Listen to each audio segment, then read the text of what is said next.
మోడీ మౌనం వీడాలి. సోనం వాంగ్చుక్తో చర్చించి ప్రాణాలు కాపాడాలి. విదేశం డిమాండ్. నీట్ వ్యవహారంపై నిరసనలు. సోనం దీక్షకు విదేశం సంఘీభావం. విద్యా వ్యవస్థలో అవినీతి నిర్మూలనపై కేంద్రం స్పందించాలి. డాక్టర్ బూసి వెంకటరావు. సోనం వాంగ్చుక్ దీక్ష విరమింపజేసేందుకు చర్చలు జరపాలని విజ్ఞప్తి. నీట్ పరీక్షల నిర్వహణ, విద్యా వ్యవస్థలో పారదర్శకత తదితర అంశాలపై ఉద్యమం చేస్తున్న సామాజిక కార్యకర్త సోనం వాంగ్చుక్తో కేంద్ర ప్రభుత్వం చర్యలు జరిపి సమస్యకు పరిష్కారం చూపాలని విదేశం ఐక్యవేదిక రాష్ట్ర కన్వీనర్ డాక్టర్ బూసి వెంకటరావు కోరారు. సోనం వాంగ్చుక్ చేపట్టిన దీక్షకు సంఘీభావంగా విదేశం ఐక్యవేదిక ఆధ్వర్యంలో శనివారం అంబేద్కర్ విగ్రహం వద్ద నిరసన కార్యక్రమం నిర్వహించారు. ఈ సందర్భంగా డాక్టర్ బూసి వెంకటరావు మాట్లాడుతూ విద్యార్థులకు సంబంధించిన అంశాలపై జరుగుతున్న ఉద్యమాల పట్ల కేంద్ర ప్రభుత్వం స్పందించి చర్యలు జరపడం అవసరమని అన్నారు. ఉద్యమకారుల డిమాండ్లపై ప్రభుత్వం సానుకూల దృక్పథంతో ముందుకు రావాలని సూచించారు. దేశానికి సేవలందించిన శాస్త్రవేత్త రామన్ మెగసెసే అవార్డు గ్రహీత అయిన సోనం వాంగ్చుక్తో ప్రభుత్వం చర్చలు జరిపి ఆయన దీక్షను విరమింపజేసేలా చర్యలు తీసుకోవాలని విజ్ఞప్తి చేశారు. విద్యా వ్యవస్థలో పారదర్శకత, అవినీతి నిర్మూలన వంటి అంశాలపై ప్రభుత్వం స్పష్టమైన వైఖరిని వెల్లడించాలని ఆయన కోరారు.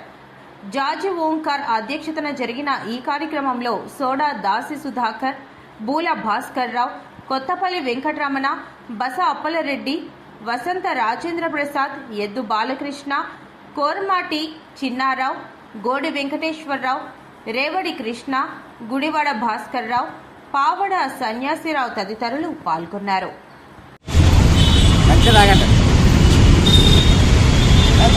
దేశంలో విద్యా వ్యవస్థ అవినీతిలో కూరుకుపోయింది అనటానికి మొన్న జరిగినటువంటి నీట్ పేపర్ లీకేజ్, దీంట్లో అవినీతి ఉంది కాబట్టి భవిష్యత్తులో విద్యార్థుల భవిష్యత్తు నాశనం కాకూడదని చెప్పి విద్యాశాఖ మంత్రి ధర్మేంద్ర ప్రధాన్ రాజీనామా కోరుతూ జంతర్ మంతర్ దగ్గర కాక్రోచ్ జనతా పార్టీ ఆధ్వర్యంలో వేలాది మంది యువకులు గత 25 రోజులుగా ఉద్యమం చేస్తూ ఉన్నారు. ఈ ఉద్యమంలో నేను సైతం అంటూ తన ప్రాణాలను సైతం లెక్క చేయకుండా ప్రముఖ శాస్త్రవేత్త, విద్యావేత్త, పర్యావరణవేత్త అయినటువంటి సోనం వాంగ్చుక్ గారు ఆమరణ నిరాహారదీక్ష పూనుకొని ఈ రోజుకి 20 రోజులైంది. ఆయన ప్రాణం ఈవేళ అపాయ స్థితిలో ఉంది. డాక్టర్లు హెచ్చరిస్తూ ఉన్నారు, సోనం మరణానికి కొన్ని గంటల దూరంలో మాత్రమే ఉన్నారు, వెంటనే రక్షణ చర్యలు తీసుకోవాలని చెప్పి.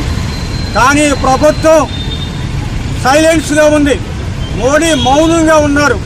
వారితో ఎవరూ చర్చించట్లేదు. సమస్య పరిష్కారం కోసం ఏ విధమైన ప్రత్యామ్నాయ మార్గాలు చూడట్లేదు.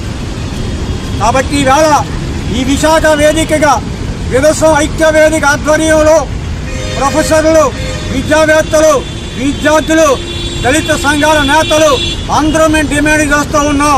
మోడీ గారు ఈ మౌనం వీడండి, అర్జెంటుగా సోనంతో చర్చించండి, ఆయన ప్రాణాలు కాపాడండి. ఈ విద్యా వ్యవస్థలో అవినీతి లేదు, ఉంటే అరికడతాం. ఆ ఆరోపణలు ఎదుర్కొన్నటువంటి మా మంత్రిని రాజీనామా కోరుతానని చెప్పి భరోసా ఇవ్వండి. తద్వారా ఈ దేశ యువతకు, ఈ దేశ విద్యార్థి లోకానికి భరోసా ఇచ్చిన వాళ్ళు అవుతారని, ఆ దిశగా మోడీ గారి చర్యలు తీసుకోవాలని డిమాండ్ చేస్తూ మోడీ గారు మౌనం వీడాలని మరొకసారి తెలియజేస్తూ ఉన్నాం.